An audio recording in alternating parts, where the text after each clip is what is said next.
எப்பொழுதும் உடைக்கப்பட்ட நிலைமையில் இருங்கிறது ஆண்டவர் இயேசு நமக்கு சொன்னார்.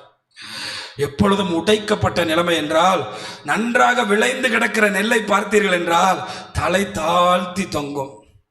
ஆனா சாவி மட்டும் உள்ள நெல்லை பாருங்கள், இப்படி நிற்கும். அதை நீங்கள் பிடித்து அறுத்து பார்த்தால் உள்ளுக்குள்ளே ஒரு அரிசி கூட இருக்காது. ஆமா, உலகத்தில் சொல்வார்கள் அல்லவா, நிறைகுடம் என்ன செய்யாதா, தழும்பாது. எப்பொழுதும் நான் பெரிய ஆள், நான் இந்த பெரிய மந்திரி, நான் பெரிய பதவி படித்தவன், நான் பட்டம் எடுத்தவன், எனக்கு ஒரு அதிகாரம் இருக்கிறது. ஆமா, இன்னைக்கு நிறைய பேர் இந்த சேர்ல இருந்து இந்த சேர்ல தள்ளி உட்காருங்கன்னு சொன்னா கோச்சுக்குருவாங்க. அந்த ஆராதனை புள்ள அழுதுகிட்டே இருப்பாங்க, என்னை எப்படி உட்கார சொன்னேன். ஒரு 2 நிமிஷம் நீங்க கொஞ்சம் காத்துருங்கன்னு சொன்னா என்னைய 2 நிமிஷம் காக்க சொல்லிட்டார். பார்த்துருக்கீங்களா? அவங்க ரொம்ப பிரச்சனையா இருப்பாங்க. அவங்கள ரோட்ல போகும்போது யாராவது சிரிக்காம போயிட்டா அன்னைக்கு ஃபுல்லா அவங்க செத்தாங்க. நீங்க அப்படி பார்த்துருக்கீங்களா? ஏன்னா மைண்டு ஃபுல்லா நான் பெரிய ஆளு, நான் ரொம்ப பெரியவன். இது உங்களை டேமேஜ் பண்ணிடும், உங்க வாழ்க்கையை நாசம் பண்ணிடும். முதல் நிலை உங்களுக்கு சொல்றேன், எப்பையும் உடைக்கப்பட்ட நிலைமையில யாரும் வணக்கம் போடாட்டா என்ன, அவருடைய கையில் நான் இருக்கிறேன், அவருடைய கையில் என்ன வரைஞ்சி வச்சிருக்காரு. நம்ம யார் சிரிக்காட்டா என்ன, யார் முறைச்சா என்ன, யார் தள்ளினா என்ன, யார் உதவி செய்யாட்டா என்ன, கர்த்தர் உதவி செய்யறாரு. நம்புறவங்க மட்டும் நல்ல கையை தட்டுங்களேன். அல்லேலூயா. அதனால இயேசு தன்னுடைய அதன முதல் நிலையில உங்களுக்கு மத்தேயு 5:3 13-12 வசனம் வரைக்கும் உங்களுக்கு சொல்ல போறேன். அதுல 8 விதமான காரியங்களை ஆண்டவர் சொல்றாரு. அதுல ஒவ்வொன்றா ஆண்டவர் சொல்லும் போது பாக்கியவான்கள்னு சொல்றாரு. அதுக்கு அடுத்து பார்த்தீங்கன்னா பரலோக ராஜ்யம் அவர்களுடையதுன்னு சொல்றாரு. இந்த பரலோக ராஜ்யம் அவர்களுடையங்கிறது ஆசீர்வாதம், பாக்கியவான்கள்ங்கிறது நீங்க இருப்பது. நல்லா கவனிச்சிங்களா? நீங்க உங்களால செய்ய முடிஞ்சதுக்கு பேரு, நீங்க இருக்க போற நிலைமைக்கு பேரு பாக்கியவான்கள். ஏன்னா இதை செஞ்சா நீங்க பாக்கியவான்கள், இது செஞ்சா உங்களுக்கு இந்த ஆசீர்வாதம் கிடைக்கும். எல்லாத்துலயும் அவர் சொல்றாரு, பாக்கியவான்கள் இந்த ஆசீர்வாதத்தை பெறுவீர், பாக்கியவான்கள் இந்த ஆசீர்வாதத்தை பெறுவீர். பாக்கியவான் நிறைய வசனம் நான் வாசிக்கணும். அதனால நீங்களும் உங்க ஆவியில எளிமை உள்ளவர்கள் ஆகி நீங்க என்னவா மாறலாம், பாக்கியவான்களா மாறலாம். ஏன்னா அது உங்களால செய்ய முடிஞ்சது. சரியா? அப்ப நீங்கள் பெறுவது, நீங்கள் பெறும் நிலைமைக்கு பேரு முதல் நிலை, நீங்கள் பெற்றுக்கொள்வதுக்கு பேரு இரண்டாம் நிலை. ஆசீர்வாதம் என்பது நீங்கள் அவரால் பெறுவது. சரியா? உங்களால் நீங்கள் இருக்கக்கூடிய, நீங்கள் இதை செய்ய வேண்டும் என்று அவர் விரும்புகிறார். அப்ப முதலாவது சொல்றாரு, ஆவியில எளிமை உள்ளவர்கள். 2 பேருக்கு தான் பரலோக ராஜ்யம் உங்களுடையதுன்னு சொல்றாரு. ஒன்னு ஆவியில் எளிமை உள்ளவர்கள், இன்னொன்று நீதியின் நிமித்தம் துன்பப்படுகிறவர்கள். 10ஆம் வசனம். இவங்க 2 பேருக்கும் ஒரே ஆசீர்வாதத்தை கொடுக்கிறார். அப்ப கண்டிப்பா பெருமை பிடிச்சவங்க பரலோகத்துல இடமே கிடையாது. நான் பெரிய ஆளுங்கிற ஆளை கொண்டு போய் வச்சோம்னா அவர் அழுதுட்டே இருப்பார் பரலோகத்துல, நான் பெரிய ஆள், நான் பெரிய ஆள். இவரை கொண்டு போய் பரலோகத்துல வச்சு, பரலோகத்துல ஆபிரகாம் மடியில 7 லாசரு உட்கார முடியும். அல்லேலூயா. சாப்பாட்டுக்கே வழி இல்லாத லாசரு ஆபிரகாம் நம்பர் 1, அவர் மடியில உட்கார முடியும். ஏன்னா அங்க ஆபிரகாமே நான் நம்பர் 1 நினைக்கிறதே கிடையாது. அப்ப இங்க என்ன நல்லா தெரிஞ்சுக்கிறோம்னா, அவர் மதிக்கல, அவர் பேசல, அவர் பத்திரிக்கை கொடுக்கல, அவர் போன் பண்ணி சொல்லல. அவர் இன்னைக்கு ஆராதனை 8 மணிக்குன்னு எனக்கு போன் பண்ணி சொன்னாரா? அவர் போன் பண்ணி சொல்லாம அவர் என்ன சபை நடத்துறாரு? அவர் ஒரு பாஸ்டரா? இங்க ஆவியில் என்ன இல்லை. அதனாலதான் சொல்றேன், கதர் சட்டை போடலாம், சட்டையை கலட்டலாம், செருப்பு இல்லாமல் நடக்கலாம், காவி வஸ்திரம் உடுத்தலாம், கருப்பு டிரெஸ் போடலாம், வெள்ளை அங்கி உடையலாம், பரலோகம் போக முடியாது. எப்பையும் ஆவியில எப்படி இருக்கணும்? ஆமா, ஒரு மீட்டிங் போறோமா, நான் பாஸ்டர், எனக்கு முதல் சேர் போட்டியா, என்னை எப்படி நீ பின்னாடி உட்கார வைக்க போச்சு? அப்ப எனக்கு என்ன இல்லை? நான் என்னையவே சொல்றேன், எனக்கு என்ன இல்லை? ஆவியில எளிமை இல்லை. அது எப்படி நான் ஒரு பாஸ்டரா இருந்தா எனக்கு நீ முதல் சேர் பின்னாடி போடல, அது எப்படி போடாம போட்ட? அது எப்படி என்னை பிரதர்னு போடலாம்? நான் எத்தனை வருஷம் பாஸ்டர் தெரியுமா? அப்ப இங்க அவருக்கு என்ன இல்லை சொல்லுங்க? நான் ரெவரண்ட் தெரியுமா? ரெவரண்ட் எல்லாம் இப்ப பிரச்சனை இல்லை. எனக்கெல்லாம் சிலர் போன் பண்ணி டாக்டர் போடுங்க அப்படிங்கிறாங்க. டாக்டர் போட்ட பிறகு என் பேரை போடுங்க, அப்புறம் டாக்டருக்கு அப்புறம் அதை போடுங்க இதை போடுங்க. ரிட்டையர்டு ரெவரண்ட் கூட ஃபேமஸ். ரிட்டையர்டு ரெவரண்ட் ஆண்டவர் ஒரு ரெவரண்டும் போடலை, ஒன்றும் போடலை, எதுவுமே போடலை. நிறைய பேர் நினைக்கிறாங்க பாஸ்டர்னு போடுறாங்களே அப்படின்னு. அது இந்த சில ஸ்தாபனங்கள்ல பாஸ்டரும் இதாயிடுச்சு, என்ன ஆயிடுச்சு, தகுதி டிக்னிட்டியா மாறி. பாஸ்டர்னா மேய்ப்பன், அவ்வளவுதான், முடிஞ்சு போச்சு. மாட்டை பத்திக்கிட்டே போறவன், ஜனத்தை மேய்க்கிறவன். பாஸ்டர் என்ன சொல்றதுன்னா பெருமை இல்லை, அது அவனுடைய வேலை. ஒரு அல்லேலூயா சொல்லுங்களேன். அதனால நீங்க இப்படி இந்த சொந்தக்காரங்க வீட்டுல பிரச்சனை பண்றதுக்குன்னே கொஞ்சம் பேர் இருப்பான். சாம்பார் சரியில்லை, என்ன சரியில்லைன்னு சொல்லலாங்கிறது தான் அவனுடைய பிரச்சனை. இன்னைக்கு இந்த கல்யாணம் முடிகிறதுக்குள்ள ஏதாவது சரியில்லைன்னு சொல்லி அந்த ஓனர் முகத்துல ஒரு துக்கத்தையாவது பார்த்துடணும். அதுக்கு தான் பஸ் ஏறியா வந்திருக்காங்க இவங்கெல்லாம். ஆமா, பெருமை உள்ளவர்கள், நல்லா புரிஞ்சுக்கிறங்க. அதனால ஆவியில எளிமை ஒருத்தருக்கு இருந்துச்சுன்னா எதையும் தாங்கிக்கிடுவான், எதையும் சகிச்சுக்கிடுவான். ஏன்னா அவன் எப்பயுமே ஆவியில எளிமையா தான் இருக்கான். வசனத்தை உங்களுக்கு சில வசனங்களை அடிக்கோடிட்டு காட்டுறேன். சங்கீதம் 32:2 சொல்றது, எவனுடைய ஆவியில் கபடம் இல்லாது இருக்கிறதோ அவன் பாக்கியவான் அப்படிங்கிறார். பாத்தீங்களா, ஆவியில கபடமே இருக்கக்கூடாது. ஆவியில கபடமே நம்ம வாழ்க்கையில வந்துடக்கூடாது. அது ரொம்ப கவனமா இருக்கணும். ஆவியில என்னங்க கபடம்? 28:3 பாருங்க. சங்கீதம் 28:3 அல்லது 2 இத பாத்தீங்கன்னா நல்லா தெரியும். அயலானுக்கு சமாதான வாழ்த்துதலை சொல்லியும், காலையில சர்ச்சுக்கு வெளியே பைக் நிப்பாட்டு, பிரைஸ் லார்ட் பிரதர், எப்படி பிரைஸ் லார்ட் பிரதர், என்ன சத்தம் ஒரு மாதிரி ரொம்ப ஸ்தோத்திரம் பிரதர் அப்படிம்பாங்க. ஆனா உள்ளுக்குள்ள சொல்லுவாங்க, இன்னுமா இவன் நாசமா போல, இன்னுமா இவன் உயிரோட இருக்கான். இது ஆவில என்ன இருக்கு? கபடு. கபடு ஆவில என்ன இருக்கு? கபடுங்க. வெளியே பார்த்தா அப்படியே உதடு அப்படியே சிரிக்கு இந்த பக்கம்.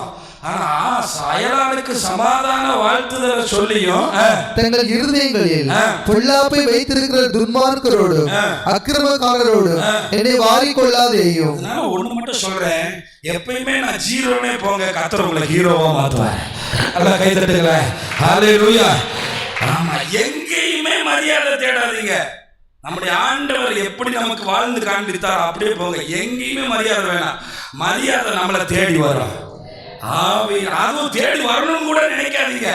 இப்படி வாழ்ந்தீங்கன்னா நல்லது. நீதிமொழிகள் 11ஆம் அதிகாரம் 13ஆம் வசனத்துல நீங்க பாருங்க. சில வசனங்களை மட்டும் காண்பித்து போறேன். புறங்கூறி திரிகிறவன் ரகசியத்தை வெளிப்படுத்துகிறான். நான் உங்களை நம்பி ஒரு ரகசியத்தை சொல்றேன், யாருக்குமே தெரியாத ரகசியத்தை சொல்றேன். நான் சொன்ன உடனே, அதுவும் இந்த பெண்கள்கிட்ட மட்டும் காசு கூட கொடுங்க, ஆனா எதை மட்டும் சொல்லாதீங்க. காசு கூட நீங்க நம்பி கொடுத்து வச்சிருங்க. ஆமா, இத்தனை 1000 ரூபாய் வச்சிருக்கேன், அது பாட்டுக்கு வச்சுக்கிறோம். ஆனா ரகசியத்தை மட்டும் சொன்னீங்கன்னா சர்ச்சை விட்டு வெளியே போறதுக்குள்ள க்ளோஸ் ஆயிருவீங்க நீங்க. எனக்கு போட்டிருக்க, ஆமா, புறங்கூறி திரிகிறவன் ரகசியத்தை வெளிப்படுத்துகிறான், ஆவியில் உண்மை உள்ளவனோ காரியத்தை அடக்குகிறான். நம்பி சொல்லியிருக்கான்பா. ஆவியில எளிமையில ஆவியில கபடு இருக்காது. நம்மளை நம்பி சொல்லியிருக்காயா, நம்மளை நம்பி இந்த ரகசியத்தை சொல்லியிருக்கான். சொல்லக்கூடாதுன்னு சொன்னாங்க, ஆனாலும் சொல்றேன். எப்படி எப்படி அழகா சொல்லுவாங்க நம்ம. சொல்லக்கூடாதுன்னு சொன்னாங்க, ஆனாலும் நான் சொல்றேன். உங்களுக்கு அந்த குடும்பத்தை நாசமாக்கணும், அவன் ஃபெயிலியரை வெளியே சொல்லணும், அவனை அவமானப்படுத்தணும். நீங்க யாரும் அப்படி இல்லைன்னு நினைக்கிறேன். ஆனா உங்க ஆவியில எப்பயும் தாழ்மை இருக்கணும். ஆமா, சொந்தக்காரங்க கூப்பிட்டா போங்க, கூப்பிடாட்டா நல்லது ஸ்தோத்திரம் பண்ணுங்க. நல்லது தானே? என்ன சொல்றீங்க? 500 ரூபாய் நல்லது தானே? 1000 ரூபாய் நல்லது தானே? ஆமா, பத்திரிக்கை கொடுத்தா ஸ்தோத்திரம்னு சொல்லுங்க, கொடுக்காட்டா கோடி ஸ்தோத்திரம்னு சொல்லுங்க. ஆமா, மிச்சம்ங்க, காசு மிச்சம். ஆனா இன்னைக்கு எத்தனை வீடுகள்ல இந்த பெருமை நிமித்தமா எவ்வளவு பிரச்சனை. பெருமை, கர்வம், இது கபடு, இதெல்லாம் இந்த ஆவியில ஏற்படுற பெருமை. ஆண்டவர் ஏன் பரலோகத்துல இருந்து லூசிபரை தள்ளினாருன்னு தெரியுமா? நான் பெரிய ஆளு, நான் உயர்ந்தவன் அப்படின்னு சொன்னா பரவாயில்ல. இங்கிட்ட ஒருத்தர் இருக்கான், அங்கிட்ட ஒருத்தர் இருக்கான், அங்கிட்ட ஒருத்தர் இருக்கான். வானத்துக்கு ஏறுவேன், அவர் சேருக்கு மேல சேர் போடுவேன். எப்படி இவனை கொண்டு போய் பரலோகத்துல வச்சுட்டு எப்படி இந்த பரலோகத்தை நடத்த முடியும்? அவர் சேருக்கு மேல சேர் போட்டு உட்காருங்கிறான். ஆண்டவர் பார்த்தாரு, நீ கீழே போ, நான் தாழ்மை உள்ளவங்களை, ஆவியில எளிமை உள்ளவங்களை பரலோகத்துல கொண்டு வாரேன்னு நம்மளை இப்ப சேர்த்துட்டாங்க. கைகளை தட்டி கர்த்தரை மகிமைப்படுத்துங்களேன். அல்லேலூயா. அப்படித்தான். நல்ல வேளை அவன் கீழே தள்ளப்பட்டதுனால நமக்கு இடம் கிடைச்சிருச்சு. அதனால நீங்களும் அவன் பேச்ச கேட்டுட்டு பெருமை உள்ளவங்களா மாறிடாதீங்க. ஆமா, பெருமை உள்ளவங்களா மாறிடாதீங்க. நல்லது பிரியமானவர்களே. ஆவியில எளிமையா இருப்போம். நம்மளை உயர்த்துற ஒரு தேவன் இருக்கிறார். நம்முடைய எளிமையை மரியாதை சொல்லுவாங்க பார்த்தீங்களா, தாழ்மைன்னு கூட சொல்ல மாட்டாங்க, அடிமை. அதனாலதாங்க நம்மளா இருக்காரு, இவர் தான் நம்மளை பெறதுக்கு சரியான ஆள். அடிமையின் தாழ்மையை அதை எப்படி செய்ய முடியும்? அது நான் இப்பதான் கல்யாணத்துக்கு நிச்சயமா இருக்கேன், அதெல்லாம் உங்களை சொல்ல முடியாது. நான் கேட்டா பெஸ்ட் எக்ஸாம்பிள் ஆவியில் எளிமை உள்ளவங்க யாருன்னு கேட்டா மரியாதை தான். கைத்தட்டி கர்த்தருக்கு ஒரு மகிமை சொல்லுங்க. அல்லேலூயா. ஆமா, எனக்கு ஏதாவது கொடுங்க. சிலர் சொல்லுவாங்க, உங்க பிள்ளைய தான் நான் சுமக்கிறேன், ஆப்பிளா வாங்கிட்டு வாங்க, ஆரஞ்சா வாங்கிட்டு வாங்க. என்ன நீங்க உங்க பிள்ளைய சுமக்கிறேன், லட்ச லட்சமா கொட்டுங்க. ஆனா மரியாதை மட்டும்தான். எனக்கு எந்த பதவியும் வேண்டாம், எனக்கு எதுவுமே வேண்டாம். மாட்டு தொழுவத்திலே நான் பெற்றெடுக்க ரெடி ஆயிட்டேன். அல்லேலூயா. உங்க மகனை தானே நான் சுமக்கிறேன், அவங்க ஒரு வார்த்தை கூட கேட்கலங்க. அவங்க தான் ஆவியில் எளிமை உள்ளவங்க. ஆனா ஆவியில் எளிமை உள்ளவங்க கீழ்ப்படிவாங்க. ஆவியில் எளிமை உள்ளவங்களுக்காக பரலோக ராஜ்யமே கொடுக்கப்படுது. பரலோக ராஜ்யமே அவங்களுடையது. இன்னொரு வசனத்தை பாருங்க, ஆண்டவர் சொல்ற நிறைய வசனம் இருக்கு, நான் சொல்ல முடியாது. ரொம்ப 8 வசனம் நான் சொல்லணும் உங்களுக்கு. ஏசாயா 66:2 வாசிங்க. ஏசாயா 66:2 வாசிங்க.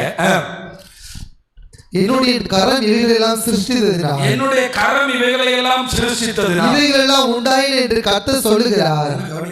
நீங்க அப்படியே ஊட்டி, கொடைக்கானல், வேற என்ன அந்த பக்கம் நார்த் இந்தியா பக்கம் போனீங்கன்னா நிறைய இருக்கு நம்மளாம் பார்க்காத இடம். இதெல்லாம் பார்த்தீங்கன்னா கடவுளுடைய மகிமையை பார்க்கலாம். ரொம்ப பயங்கரமான படைப்பு. இதெல்லாம் நான் படைச்ச பிறகும் ஒருத்தரை பார்க்கறதுக்காக நான் குனிகிறேன், ஒருத்தருடைய ஜெபத்தை கேட்கறதுக்காக என்ன தாழ்த்துறேன். ஒருத்தர் கூப்பிட்டானா உடனே இறங்கி செயல்படுவேன். அவன் யார் தெரியுமா? வாசிங்க. ஆனாலும் நான் இவ்வளவு பெரிய தெய்வம் தான், நான் வானத்தை பூமியை படைச்ச தெய்வம் தான், ஆனாலும் சிறுமைப்பட்டு ஆவியில் நொறுங்குண்டு என் வசனத்துக்கு நடுங்குகிறவனையே நோக்கி பார்ப்பேன். தன்னை தாழ்த்தி ஆண்டவரே எனக்கு உதவி செய்யும். நிறைய பேர் பிசாசு உள்ளே வந்து ஜெபிக்கவே விட மாட்டான். காலையில் ஜெபிச்சா மாலையில் ஜெபிக்க மாட்டேன், எனக்கு ஜெபம்லாம் தேவையில்லை, எனக்கு 4 கொம்பு முளைச்சிருக்குன்னு சொல்லுவேன். ஆனால் நறுங்குண்டதும் நொறுங்குண்டதுமான இதயம் இருக்கிற அந்த ஆவியின் எளிமை உள்ளவர்களை, வானத்தையும் பூமியையும் மண்ட சராசரங்களையும் படைத்த ஒரு தெய்வம் தன்னை தாழ்த்தி நம்மை பார்ப்பாரு, நம்மை நோக்கி பார்ப்பாரு. அதனால தான் இன்னைக்கு ஒரு காரியத்தை உடைச்சிட்டு போயிருக்கேன். நான் ஒண்ணுமே கிடையாது. ஒரு பெரிய ராஜா, சமஸ்த இஸ்ரவேலுக்கும் ராஜாவா இருந்து, பாபிலோனில் இருந்து இஸ்ரவேலின் கடைசி எல்லை வரை வாழ்ந்தவன். தனக்கு என்ன சர்டிபிகேட் கொடுத்தான் தெரியுமா? உலகத்திலேயே அருவருக்கப்பட்டு கையில தொட முடியாத மண்புழுவுக்கு தன்னை ஒப்பிடுறான் தாவீது. நான் ஒரு புழு, நான் மனுஷன் அல்ல, நான் ஒரு புழு அப்படின்னு சொல்றான். இன்னைக்கு ஏன் தெரியுமா? நம்முடைய வாழ்க்கையில எப்பயுமே பிசாசு, நீ பெரிய ஆளு, ஒன்ன மாதிரி உண்டா, அவன் உன்னையே மதிக்காம போயிட்டான், உன்னைய பார்த்தே பேசாம போயிட்டான். நான் இதை பத்தி அதிகம் பேச விரும்பல. ஆனா நம்முடைய ரோல் மாடல் ஆகி இதெல்லாம் சொன்ன ஆண்டவருடைய காரியத்தை பார்ப்போமா? பிலிப்பியர் 2:3-5 வசனங்களை பாருங்க. பிலிப்பியர் 2:3-5 வரை வாசிங்க. உன்னை சண்டைக்கு செய்யக்கூடாது சொல்லிட்டாரா? நான் யாருன்னு காட்டுற பாரு, இன்னைக்கு செஞ்சு காட்டுற பாரு. இன்னைக்கு ஜெபமா நான் பண்ற பாரு, நான் யாருன்னு காட்டுறேன், ஜெபத்துல காட்டுற பாரு. இன்னைக்கு 1 2 சிலரெல்லாம் ஜெபிக்க சொன்னோம்னா அப்படியே அகரம் லகரம்லாம் பாஞ்சு உள்ள போகும். அப்புறம் என்ன குரில் நெடில் எல்லாம் போகும். இன்னைக்கு ஜெபங்கள வார்த்தைகளை அலப்புறீங்களே, எதுக்காக செய்றீங்க? வீண் பெருமைக்காக செய்றீங்களா? சண்டைக்கு மட்டும் எதையும் செஞ்சிடாதீங்க. ஆவியில் எளிமை உள்ளவர்கள் சண்டைக்காக எதையும் செய்ய மாட்டாங்க. ஆமா, வீண் வைராக்கியத்துல எதையும் செய்ய மாட்டாங்க. அவன் நடத்தி காமிச்சான் கல்யாணம், நான் யாரும் காட்டுறேன், நான் ஒருபடி மேல நடத்தி காட்டுறேன்னா இல்லையா? கேட்டிருக்கீங்களா? இது எதனால செய்யறதா? வாதுனால செய்யுது. அடுத்தது என்னது? வீண் பெருமையினாலாவது. ஆவியில் எளிமை உள்ளவங்க இப்படி செய்ய மாட்டாங்க. இது என்ன பண்றதுன்னா, பாவம், அவங்க கிட்ட ஒரு 10 லட்ச ரூபா இருக்கும், அவன் தாஜ்மஹாலை படிச்சு கல்யாணம் நடத்திடுவான். தாஜ்மஹால்னா எதுன்னு நினைக்கிறீங்க? டெல்லியில இருக்க தாஜ்மஹால் இல்ல, ராமநாதபுரத்துல நிறைய தாஜ்மஹால் இருக்குல்ல. இவனுக்கு காசு இருக்காது, இவனு எந்த மகாலை தேடுவான்?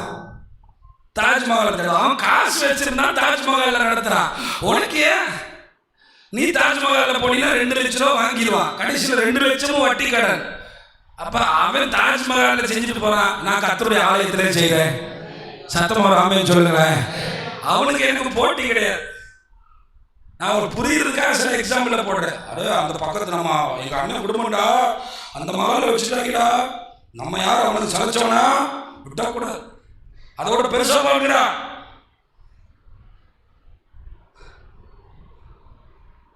எப்படி புரியுதா இல்லையா? புரியுதா இல்லையா? ஆமா, சாத்தானுக்கு அவர் எப்பயுமே போட்டி போடல. அவர் சொல்றாரு, ஒன்றை பெருமை செய்யாமல் மனத்தாழ்மையிலே ஒருவரை ஒருவர் தங்களில் மேன்மை உள்ளவர்களாய். பக்கத்தில் இருக்கவங்களா ஆளை பார்த்து கைப்பிடிச்சு சொல்லுங்க, நீங்க என்னை விட மேல சொல்லுங்க. சும்மா நீங்க என்னை விட மேன்மையானவங்க, நீங்க என்னை விட மேன்மையானவங்க. சூப்பர். ஆமா சொல்லுங்க பக்கத்துல, நீங்க என்னை விட மேல. இப்படி நினைச்சு பாருங்களேன் பிரதர், நீங்க என்னோட மேல, என்னோட நீங்க நல்ல பரிசுத்தத்துல, நீங்க என்னோட ஆண்டவர் பிரியமான. அப்படி நினைச்சு பாருங்களேன். ஆவில அவ்வளோ எளிமை. இயேசுநாதர் இப்படித்தான் வாழ்ந்தார். அடுத்த வசனத்தை பாருங்க. அவனவன் தனக்கானவைகளை அல்ல பிறருக்கானவைகளையும் நோக்குவானாக. செல்ஃபிஷ் தான் இருக்கிறதுல மோசமான கேவலமான ஃபிஷ். அது மட்டும் வாழ்க்கையில வரக்கூடாது. பிறனுக்கானவனை நோக்குவானாக. கிறிஸ்து இயேசுவில் இருந்த சிந்தையே உங்களிலும் இருக்க கடவுது. இயேசுநாதருடைய சிந்தை உங்களுக்கு இருக்கணும். அதுதான் ஆவியில் எளிமை. எப்படி இருந்துச்சு? அடுத்த வசனத்தை பாருங்க. அவர் தேவனுடைய ரூபமாய் இருந்தும் தேவனுக்கு சமமாய் இருப்பதை கொள்ளையாடுகிற பொருளாக எண்ணாமல் வலது பார்சத்துல இருப்பதை கொள்ளையாடுகிற பொருளா எண்ணாம தம்மை தாமே வெறுமையாக்கி. ஆண்டவர் பிதாட்ட சொன்னார், நான் மனுஷன் ஆகிறேன், ஆனா நான் மனுஷன் ஆகுறதுக்காக எனக்கு எதுவுமே வேண்டாம், எனக்கு எதுவுமே வேண்டாம். ஒரு வீடு வேணாம், ராஜ அரமனை வேணாம். நான் நிறைய விசுவாசிங்க ஜெபம் பண்ணுறேன், ஆண்டவரே இந்த வேலை மட்டும் கொடுத்தீங்கன்னா தசம் பார்த்து அள்ளி அள்ளி கொடுக்குறேன் ஆண்டவரே. அது ஒரே ஒரு ஜெபம் தான், ஒரே ஒரு மாசம் தான். ஆண்டவரே எனக்கு இந்த இடத்த கொடுத்தீங்கன்னா என் வீட்டை ஜெப வீடா மாத்துறேன். ஆனா அவர் சொன்னார் பிதாட்ட, எதுவுமே வேணாம், என்ன மனுஷனா போக விடுங்க, நான் மனுஷனா போய் சாகுறேன், எதுவுமே வேணாம். ஒரு இடத்துல கூட உங்க பிள்ளைன்னு நான் சொல்ல மாட்டேன். இன்னைக்கு இஸ்லாமியர்கள் சொல்றாங்க, அவர் கடவுள்னு சொன்னாரா, அவர் கடவுளுடைய மகன் சொன்னாரா, சொல்லியிருந்தா நாங்கள் ஏற்றுக்கிருப்போமே. அவர் சொல்லாதேன்னு தான் சொன்னார். அவர் தேவனுடைய ரூபமா இருந்தது. ஏன்னா அவர் ஆவி எளிமையா இருந்துச்சு, ஆவி எளிமையா இருந்துச்சு. இப்ப புரிஞ்சிருக்குன்னு நினைக்கிறேன். இதுக்கு மேல வசனம் வேணாம்னு நினைக்கிறேன். துப்புனா ஒருத்தன் டபால்னு துப்பி எச்சி எடுத்துட்டு, என்ன பிரதான ஆசாரியன் வயிறாயன்னு கேட்டான். ஒருத்தன் தலையில தண்டாயுதத்தை எடுத்து அடிச்சான். முள்களுடைய தலையை பிளந்து கண்ணுக்கு நேராக ஒரு முள் இறங்கினதா சரித்திரம் சொல்லுது. ஆனா எல்லாத்தையும் தாங்கின ஆவியில் அவருக்கு மட்டும் பெருமை இருந்துருச்சுன்னா திட்டிருப்பார், கெட்ட வார்த்தையில திட்டிருப்பார், யாரோட அடிக்கிறேன்னு கேட்டிருப்பார். ஆனா பேதுருக்கு மட்டும் தான் அவர் பதில் சொன்னாரு, பட்டயத்தை போடுப்பா, நான் இப்ப என் பிதாவை வேண்டிக் கொண்டா, வேண்டி கூட கொள்ள மாட்டேன். கையை வைத்து சொல்லுங்க, ஆவியில எளிமையை தாரு ஆண்டவரே.